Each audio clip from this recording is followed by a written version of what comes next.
as I present today. All right, so I said my name's Arthur, and I'm a professor at NYU. I'm a professor of politics and data science, and I work specifically in NLP as it applies to social science. And this is a paper with Pedro Rodriguez. He's a postdoc at Vandy, but he used to be my PhD student.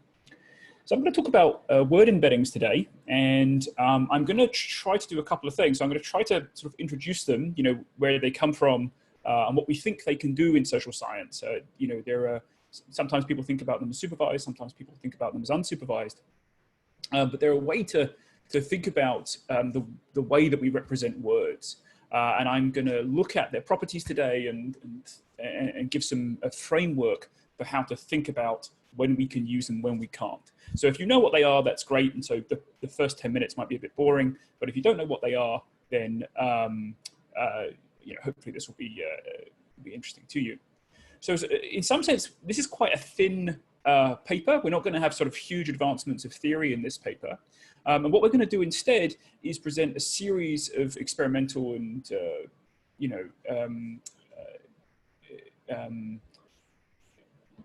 sort of simple results, which come from a particular Turing framework that we're going to talk about.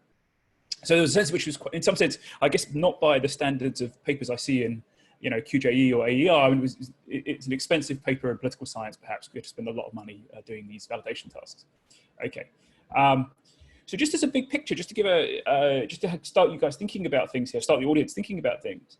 And when you think about a question where we say, which of these two portraits is more realistic? And we've got a portrait here over on the left, and we've got a portrait here over on the right. And they both depict a, I think, middle-aged man, right? And we might want to think about which one is more realistic. And you can interpret the term realistic to be whatever you want, right? So what's interesting about this problem is that only one of these is actually real.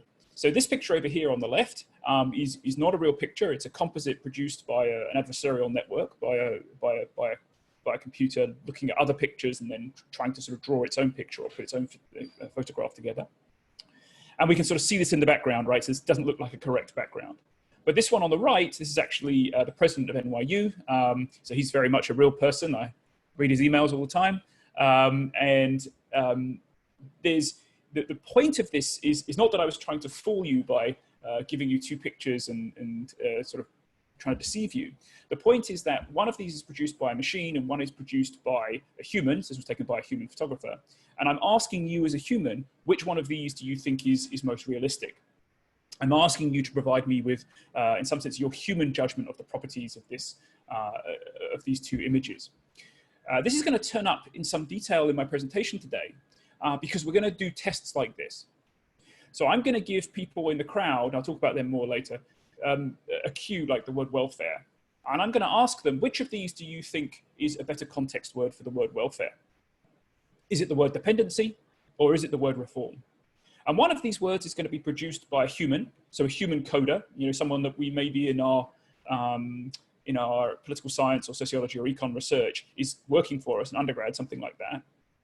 And then one of them is going to be produced by a model. And that model is going to be a word embedding model trained on a very large amount of literature. So there's a sense in which we're sort of automatically producing them. And we're going to compare how other human coders think about the merits of both words. We're not going to try and deceive those coders, but that's going to be the sort of focus of what we're going to do towards the back end of the presentation today. And it's the primary contribution in this paper. So I think if you know this literature at all, I think it would be fair to say that there's been this explosion of interest in word embeddings. So since the sort of landmark papers in 2013, 2014, 2015, they must be cited, 6, 10, 20,000 times a year, right? And if you don't know what word embeddings are, they are essentially real valued vectors. So what do we mean by that? I mean, I'll show you some in a minute, but they're literally a vector of real numbers. And they're used for two primary purposes. So if you come from the machine learning literature, you'll know that they're very popular for what we call sort of downstream tasks, right? So we have a target variable that we're trying to predict, and that could be something, of deep theoretical interest, but typically it might be in an industrial task where we're trying to predict what search someone will do after they've done one particular search, or we're trying to find words that are similar for them. So maybe, they search for raincoats and we also want to suggest umbrellas, something like that, right? And they turn out to be excellent for that. And that's why they've been so successful at places like Google. But for us in social science, I think what's more interesting is that they have this semantic content. So they tell us something about the way what words mean and how the meaning of words has changed over time. And this has launched 1,000 ships in terms of papers where people are trying to think about what these embeddings tell us about language, not just the English language, many other languages too. So in my experience as a social scientist, when I come to these new techniques, right, I'm always stunned at the amount of choices there are to make. So you have to think about, how do I want to represent my texts? There's literally thousands of modeling options available, and what we set out to do in this paper is try to provide a framework for thinking about how to choose among these different ways of doing embedding representations. And the particular contribution we're going to make, as I said, is this Turing test, but we'll do some other comparisons as well. So just some background. So this is a sort of running joke in NLP, right, that we always provide this quote. So every time that somebody's thinking about word embeddings, you have to do this, what is actually a fairly, Firth is not an obscure person, but it's a fairly obscure quote of his from 1957. It's in an edited volume. So we say, you shall know a word by the company it keeps. And that is the distributional hypothesis. So it's this idea that I can learn about what a word means from the way that other words appear around it. So here's a sort of typical trivial example. We're going to have 2 dimensions. So down here, I'm thinking about an embedding in 2 dimensions. As we'll see, embeddings are typically much richer than that and much longer vectors. But let's just suppose I have a pair that represents each of my words. So I start out with cup and tea and coffee and so on. And I have a corpus, so I have all these documents, and I observe that people say things like, I had a cup of coffee this morning. And so what I might do is say, well, let's look at the 2-word context, which just means what were the 2 words symmetrically either side of this word. And obviously I would do this multiple times. So I might have maybe a billion documents, and I might have, I don't know, a certain million incidences of the word coffee. And I observe that coffee and cup appear together a lot. So that tells me that there's some similarity in meaning, or these words are used together. There's something similar about the connotation of cup and coffee. And then I continue to read my corpus, or I have this machine that reads it, and I see I have a cup of tea this afternoon. And maybe I very rarely see that tea and coffee are put together. Now, probably we would see it relatively often because people say, well, do you want tea or coffee? But just suppose. And then I learned that tea and cup are quite close, but by extension, I learned that tea and coffee are quite close. So I've learned about, in this case, the English language, that tea and coffee are connected to the word cup, and tea and coffee are also connected to each other. So maybe I learned that cup is a context word in the sense that it has a meaning that's, I require tea to make sense of cup, but then tea and coffee are similar in some other sense that they're both drinks or something like that. So what might I be wanting to do with embeddings? And I'm a political scientist, so I'm going to sort of focus on the sort of political science type meanings or political science type applications. So one of the things that's been popular is thinking about generating dictionaries, right? So I know that in economics, or in particular in finance, it's a very challenging thing to come up with a dictionary for, say, automatically reading firm reports and thinking about whether the firm had a good year or not in terms of profit and cost and so on and so forth.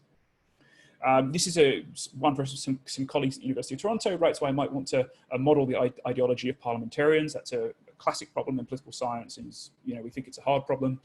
I might want to improve the performance of some other machine learning task. And a big one for us in politics is trying to think about how words have changed in meaning over time. So if you think about how people have talked about rights over time, how people have talked about education, how people have talked about opportunity, how that's changed over time, we think is a very important problem. So I have to do a lot of things. So if you get into this literature, you'll see that you have to choose a model. You have to think about, broadly, do I want to use Word2Vec or GloVe? And there are more complicated alternatives, which we won't talk about today so much. I have to choose what's called an architecture.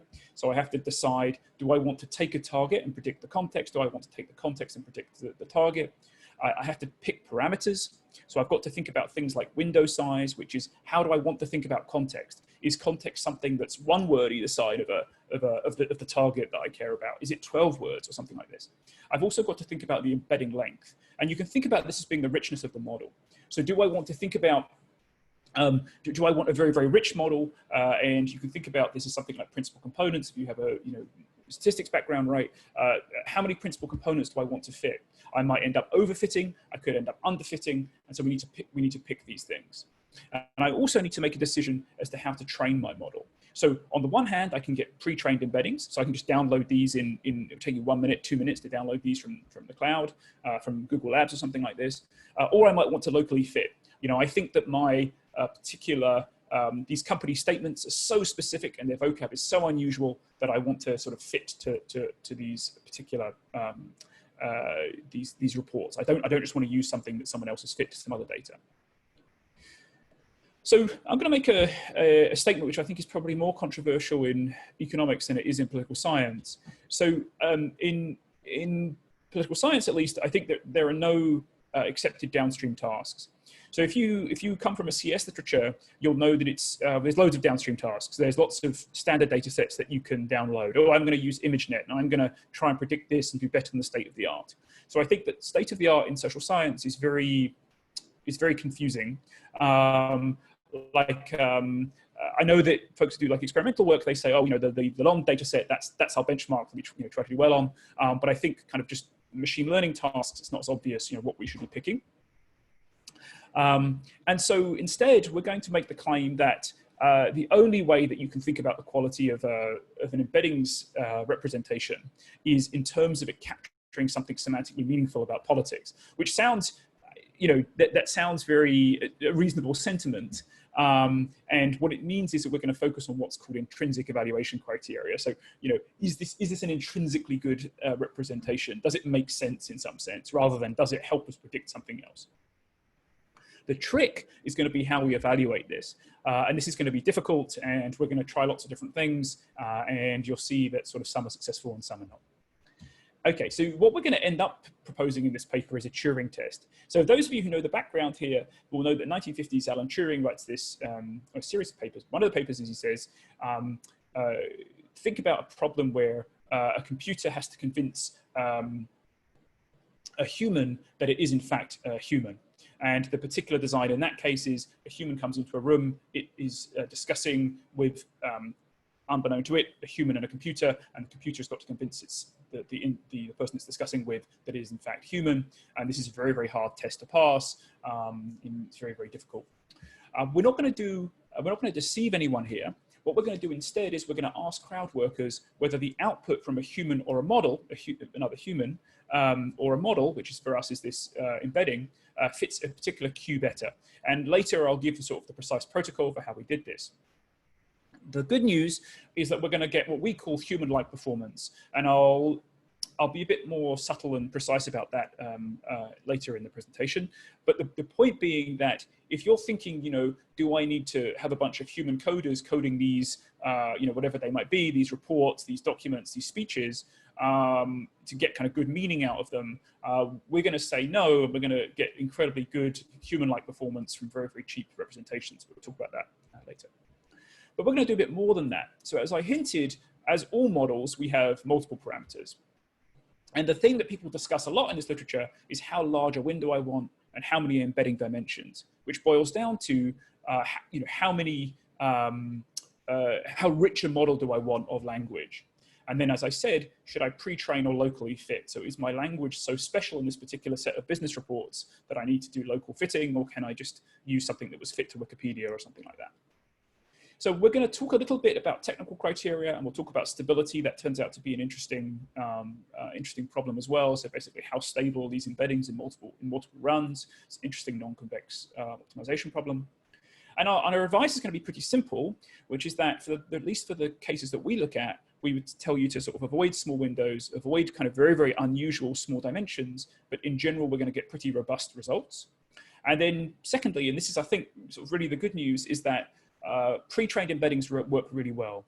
So claims that you need to spend a lot of time and effort doing local tuning to your particular document collection, at least for the political science cases we're going to look at, are probably incorrect. And you'll get some gains, but they're not very large. And so we think that pre-training works really well.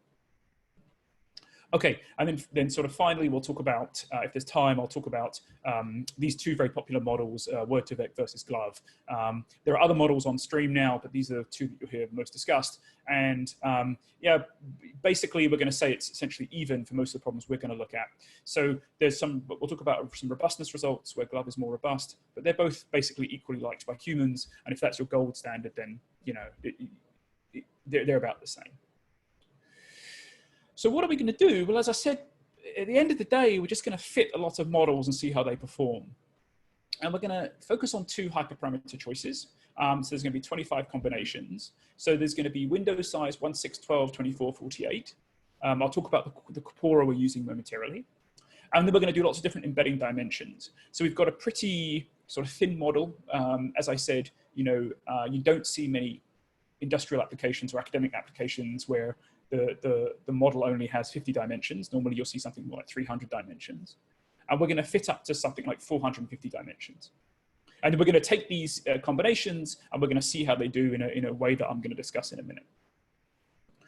So as I said, or as I hinted, a feature of these embeddings is that they're not completely stable. So you've got a non-convex optimization problem. And so when you fit an embedding, it won't come out exactly the same every time. And just as and I'm not sure how familiar the audience is with these types of models, but in something like a topic model, which is very popular in my discipline, I think less popular in economics, in something like a topic model like LDA or something, right? You might not get the exact same answers every time, and you might want to think about that stability and what to do about it. There's a similar analogous problem here. And then we'll do some other comparisons later. So here's the 4 ways I'm going to compare these embeddings. We're going to have some technical criteria, which is basically really simple. We're going to look at the model loss. It's sort of arguable as to whether you should care about model loss or not. And then we're going to also talk at computation time. So one of the big questions that people have for us is, well, doesn't it just take a long time to fit embeddings? What should I do about this? I don't have time before the conference or whatever to fit these. We'll talk about model variance, and what we mean here is not. We don't mean like, you know, the standard errors, which is actually, that itself is an interesting question about embeddings. We mean basically if I run the same embedding model multiple times, how similar are my results?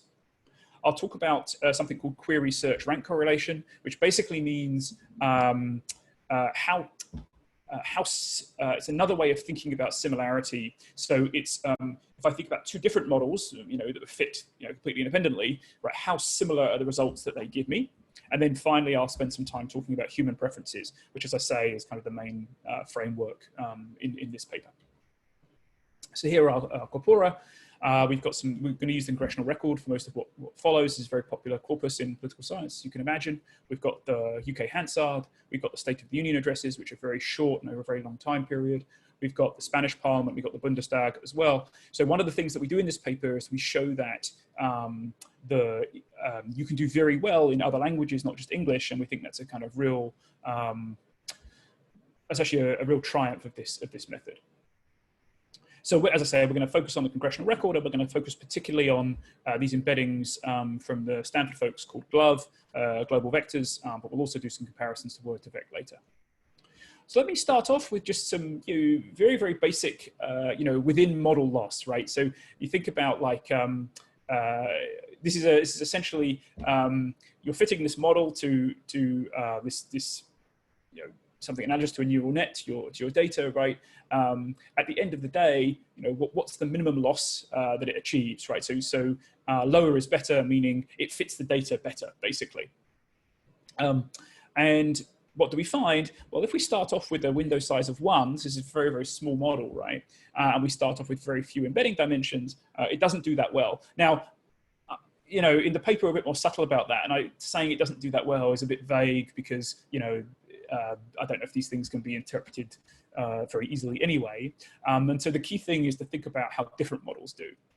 So unsurprisingly, as we have a more complicated model, richer model, right, we are always going to do better, basically. And so, you know, when you're up to something like, you know, a window size of 48, very, very big model, you know, which has 450 dimensions, right? It's like fitting, you know, many, many, many principal components or something, right? You're going to fit the data really well. But the main thing that we would say about this is that what we had heard was that, well, you know, you want to fit these most complicated models down here on the right. But our observation is that when you're in here somewhere, so if you're in a non-degenerate case, so you're thinking about, you know, a window size of 6 and you're fitting 300 dimensions, something like that, the minimum loss that you're achieving is basically as good or bad as anything else. So at least for our problems, we're very skeptical of these claims about how these things are optimized. The other thing that I'm not sure how important this is in economics, but it turns up a lot in political science, is people get very concerned about how long these things take to fit. So again, you know, here we're fitting to the congressional record, and we're trying to you know, see how long it takes to fit these models. So this is in minutes. So even if you're fitting a quite complicated model, right, you know, it only takes about 25 minutes.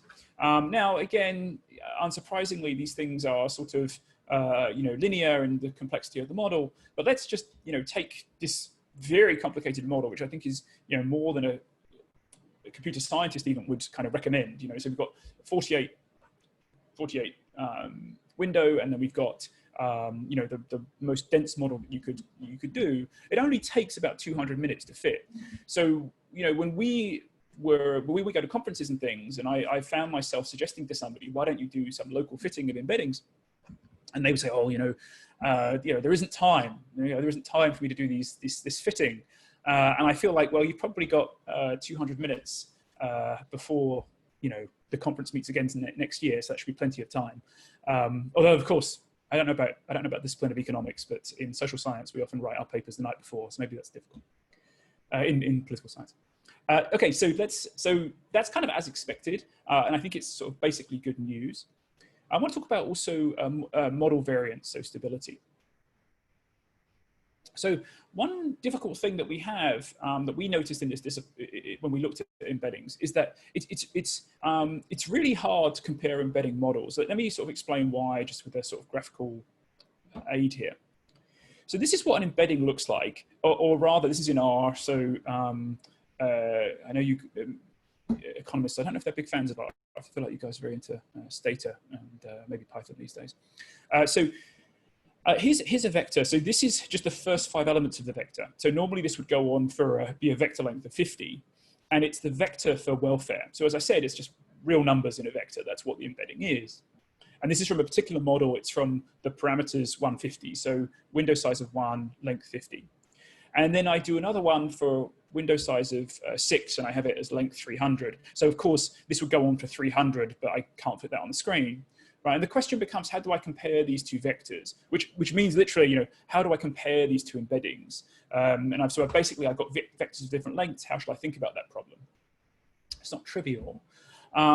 So what we do in our paper, which I'm somewhat satisfied with, we say basically, let's ask how similar the word that you care about, so the embedding in this case for welfare, the term welfare, is to every other term in the corpus, every other term in the vocab, right? And then do the same for the other model, okay? And these will be of the same length because they're of length of the size of the vocab. And that's going to be sort of generally how we're going to compare the embeddings between different types of models. And so what vocab are we going to use? Well, we're going to use 100 randomly chosen words from the vocabulary.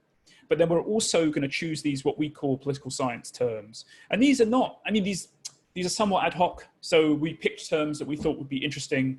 You have to believe me that we didn't get the results and then p-hack our way back to these terms. We actually picked these terms in advance. So these are things like democracy, freedom, equality, justice, immigration, abortion, welfare, taxes, Republican, Democrat. These are things that we think are kind of important political science terms.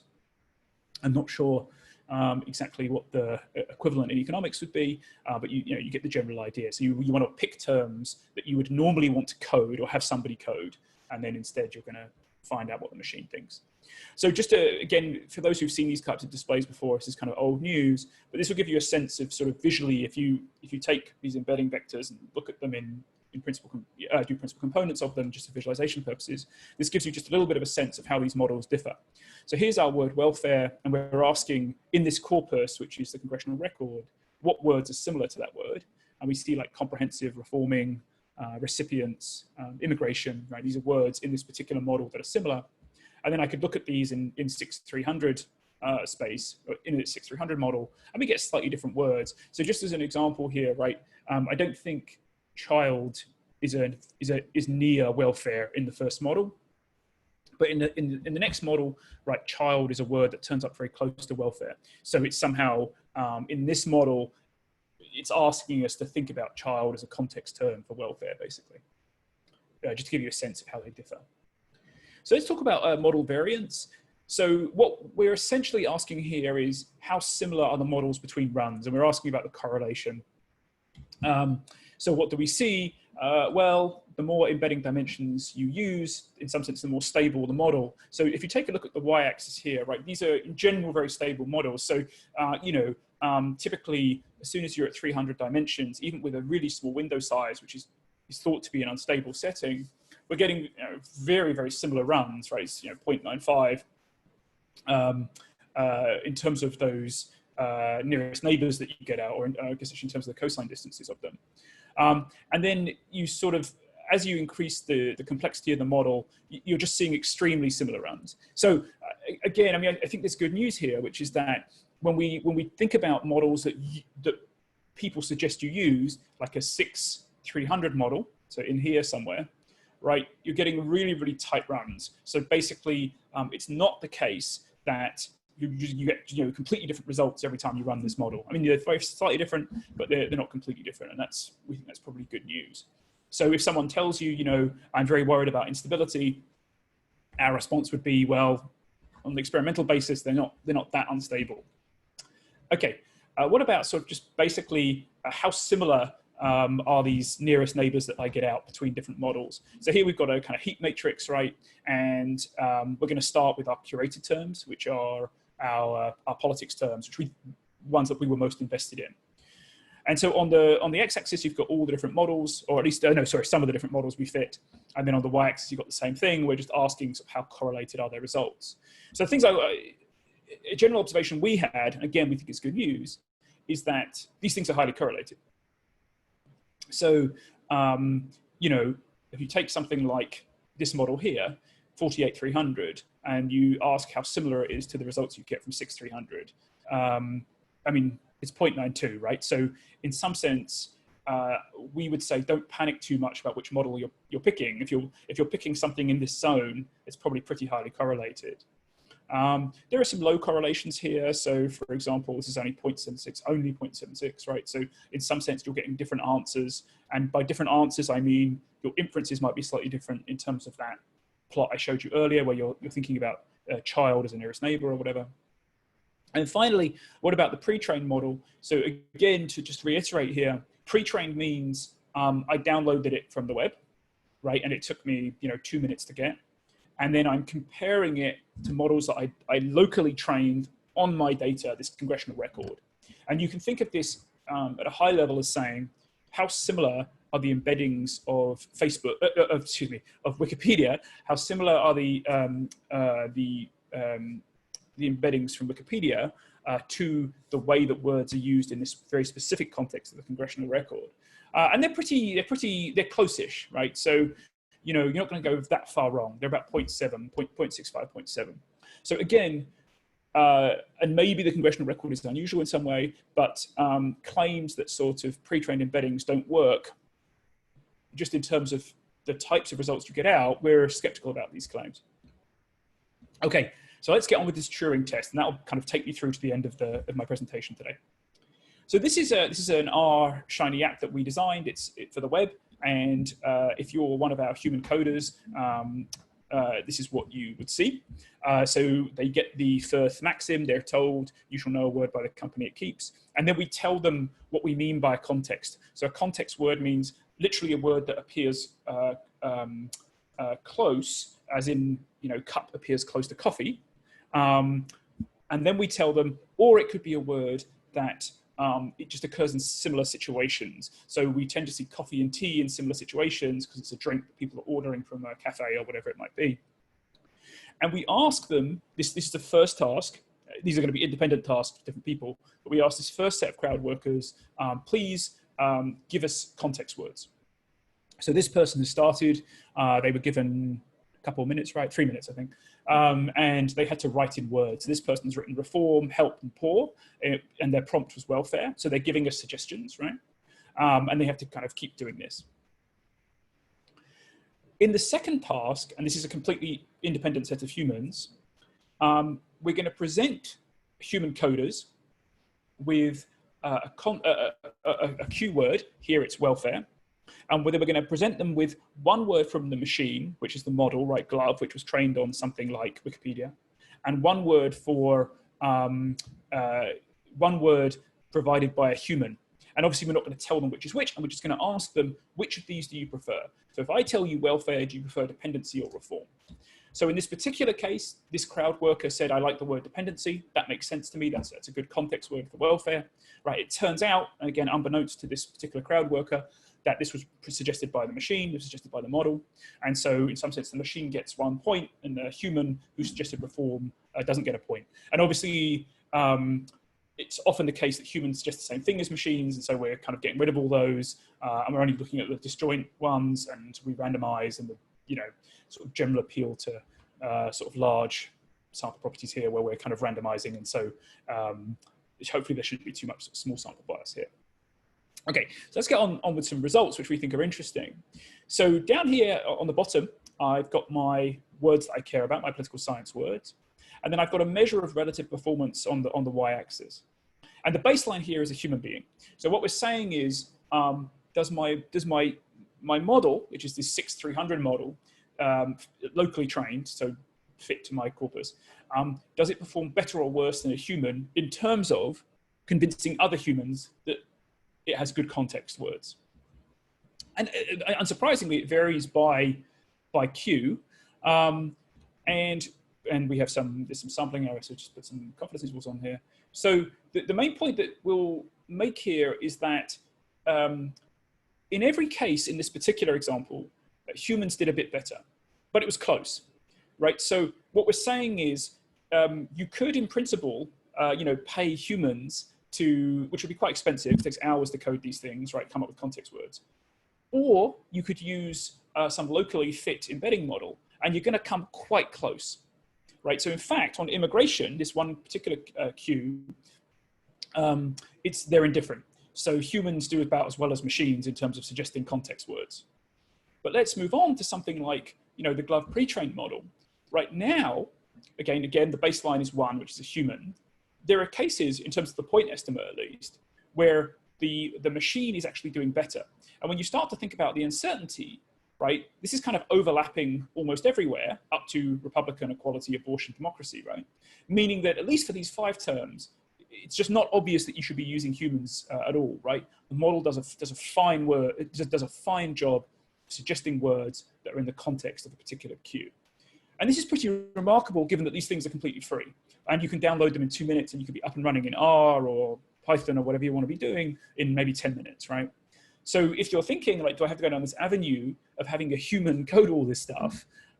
We would say, well, probably not, right? If you have lots of money, good for you, you should do that.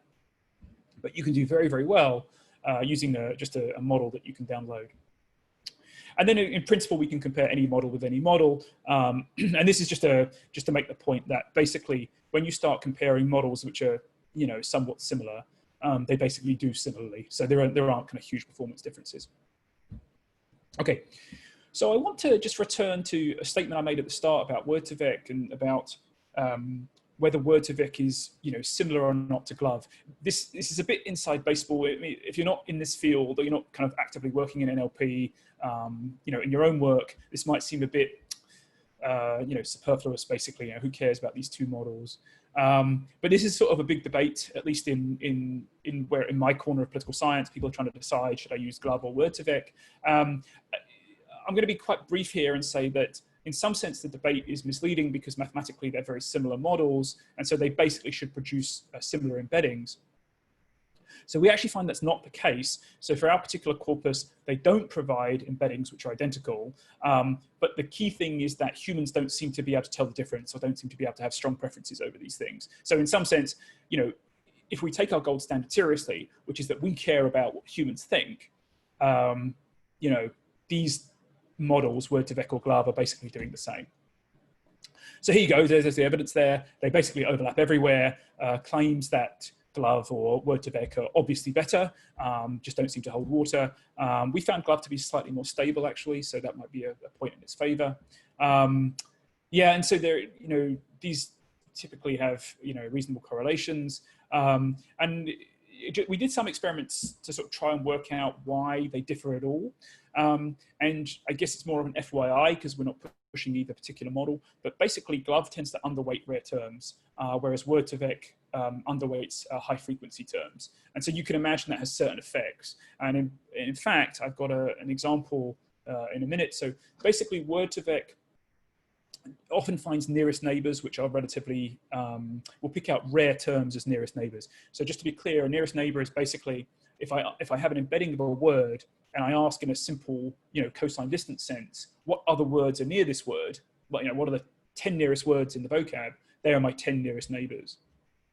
So just to give you a sense of this, right? So here we're asking Word2Vec and GloVe to tell us, well, what are the words that are closest to freedom, and what are the words that are closest to equality? And I'll give you a second to look at this because you'll see that they're basically the same in the sense that Word2Vec likes liberty, freedoms, democracy, and GloVe likes liberty, democracy, freedoms. The thing is, Word2Vec tends to get caught up on these very rare terms. These are basically OCR errors from the congressional record. Freedom, you know, misprints, things like this. And Word2Vec seems to like those. And, you know, that could be misleading, I suppose, if you were, you know, if you were using it for some other task. So just to wrap up then, sort of what we've learned before I, you know, take a few questions. So the first thing is, you know, I was quite skeptical before I started this project as to whether we would get good performance from embeddings, right? And, you know, I would say that in the end, we take a very evangelistic stance here, right? So we basically think we get human-like performance in a very particular Turing way that we measure it, right? So claims that, you know, embeddings don't work in political science or something like that are certainly false. So maybe that's a straw man, but that's what we find. In terms of folks entering this literature and thinking, you know, what should I choose? Should I do big windows, small windows? You know, what should I do, right? Basically, we'd say avoid these weird degenerate cases, but otherwise your results are pretty robust. Now, it may be that we didn't push the models hard enough, and, you know, who knows, but essentially, you know, we get this robustness and we're very happy with that. Should you fit locally to your local corpus? You know, maybe that's difficult, maybe that's time consuming, although as we say, we don't think it's that time consuming. We would say, you know, pre-trained default embeddings work pretty well. So stuff that's been trained on Wikipedia and these big kind of gigaword Corpora by Google, or, you know, colleagues at Stanford or whatever, they work fine basically for all the tasks that we put them through. And then finally, we think this is a bit of a red herring. So, you know, claims that GloVe is more or less, is better or worse than Word2Vec is, you know, whatever. Humans like them both, and we don't think there's much of a difference. So just some sort of parting thoughts, and some questions that we often get, and sort of our responses to these things. So one thing that I think is a very reasonable critique of our work is that, you know, who cares what MTurkers think? So we use this particular MTurk service, and this kind of high-end service where you have to, you know, pay a bit more, right? So my response to this, I mean, so and the critique here is basically, you know, why do you care what these MTurkers think? You should care what other political scientists think, right? You should ask your colleagues in political science, you know, to code these things like justice and equality. So what I'd say about that is that, you know, MTurkers are used all the time in computer science and political science to, you know, to be research assistants. And the next thing people say is that, okay, fine. So these coders are fine, but maybe humans are really bad at recall. So basically, this is a task that humans do poorly. When you ask them, think of words connected to this word, they're just not very good at it. And that's why your machines do better. But actually, they seem to do pretty well. So we're skeptical about this claim in general. I mean, it's true, humans are bad at recall. They like multiple choice questions, right? But they do okay, we think. And then finally, people say, well, this is just the wrong question, right? So there's no agnostic tasks. You can't say, let's just sort of see how these things perform unless you have in mind a downstream task, and that we should be more explicit about that. I mean, I think that's probably true. And it's very hard in social science, I think, to kind of write about these techniques in the abstract and, to just say, like, for any task, this is what you'll find. But we are trying to get down a ground truth. And so in that sense, we hope the paper will be helpful to people as they think about doing their own tests and working in their own frameworks. Okay, so finally, we've got an R package coming soon. There's a GitHub, which is just a project for the paper. You can go there, get the paper. Paper is actually now accepted for publication, but we still welcome comments. And the other thing that we have there is frequently asked questions. So sometimes people have questions about embeddings in general, and we have like a 40-part frequently asked questions about embeddings and about how they can be used and what we're trying to do in our project. All right. I seem to be approximately on time, so I will surrender my time there. Thank you very much. Let me cease sharing my screen. Arthur, thanks. In the question and answer part, I think there are some questions. If you can check, I think underneath your screen. Yes. Okay. Great. So there's one here saying, could you speak a little more about applications of word embeddings and also how they are used to compute ideological scores? So I haven't used them for ideological scores, but you could. This has become a popular thing to do in political science, and the idea, at a very high level, is to say something like, let's think about the corpus that you produce as a legislator, as a senator in the US, something like that, right? And basically, does your understanding of this term, is it similar to mine, right? And we could do an embedding of all the way that you use words, and we could compare it to mine, and then we could sort of draw out ideological lessons from that. But just in terms of applications, one of the most popular ones in social science and humanities has been thinking about how society gives different roles to different types of people. So there's a paper that came out in I think it was in Science, or was it in Nature, maybe a couple of years ago now. Joanna Bryson was one of the co-authors. She's not the lead author, but I've seen her present the paper, so that's who I think of. And they were looking at, over time, how do people think about this, say, relationship between doctor and nurse, right? So obviously, being a doctor or a nurse in the modern period, that could be a man or a woman, could hold these jobs. But in practice, in fact, right, they find that the embedding for woman is in sort of the same spatial relationship with nurse as man is to doctor. And they argue that this tells us something about the cultural milieu, the cultural norms that we have in society. So their argument is that embeddings, tell us about how we structure our society in a broad sense. So yeah, I mean, and then in terms of industrial applications, there's many. So suggesting search terms, you can imagine why Google would be very interested in this. You put something into Google and you want to kind of suggest further search terms. Did you mean to search for this? Would you also like to search for this? And that's a question about embeddings, right? So if I've got your entire search history of everything you've ever searched for and everything you've ever written and everything you've ever done on Gmail or whatever, right? And maybe I can even learn your personal embeddings and understand how you think about this term and what you might have really meant by some particular word use or something like that. That's just an example. Arthur, we have a couple of, actually one email with a couple of questions, but they send it by email. You don't see them. So I'm going to summarize the question. Please, yeah. We have a couple of accounting faculty in our attendees. And there's a growing trend right now is like trying to understand the future outcomes of a firm by reading the financial reports. And then one of the area in this specific field is like, and also data is available, and it's kind of text mining, but I recently, actually the question is asking the reading the financial reports, specifically the complexity of the language in the financial reports. And then they found the kind of the strong relation with the social responsibility index. I don't know what it is, I'm not accounting, but that's basically the question around is there any kind of specific application by your methods in accounting, specifically reading the financial reports, and then we can connect that kind of the readings with the predict what the tax evasion and another kind of issues.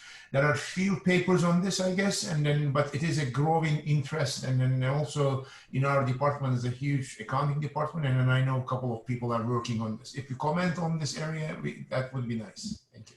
Yeah, so actually, the area of finance and NLP, I mean, of course, you can imagine from an industrial perspective, you know, essentially there's a lot of money to be made, right? So if you could predict automatically from press announcements or something, or reports, you know, how a company's going to do, that would be very important.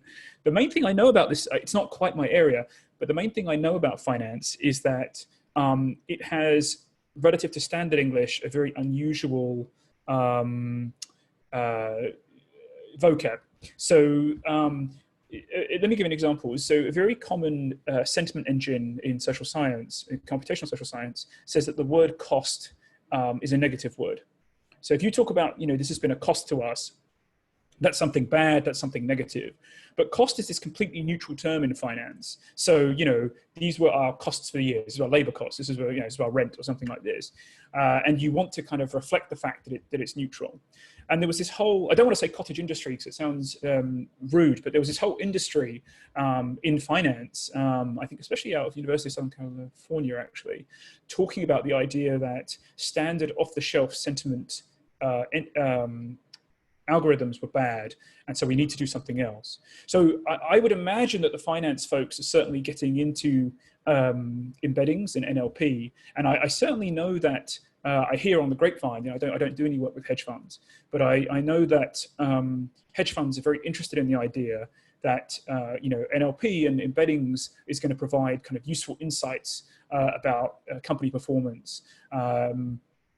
There was one paper I do know, which is not exactly finance, but is related, is trying to understand, you know, Fed speak. So basically you have, you know, the FOMC writes these reports about how the economy is doing, and you want to be able to immediately and automatically pass those and understand, is this good or bad news? And they're written in this very, not archaic, it's very neutral way. And so you want to sort of try and understand how this is, what do they really mean? And this is a very popular area of work. So yes, that's a growing area.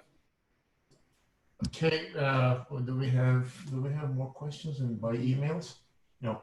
Okay, I guess that concludes the question answer. Okay, well, thank you very much to everyone. If you need my slides, just I'm happy to have them uploaded. They're ready to go. So thanks everyone for your attention, and have a great conference. Thank you very much again. Bye-bye. Let me see.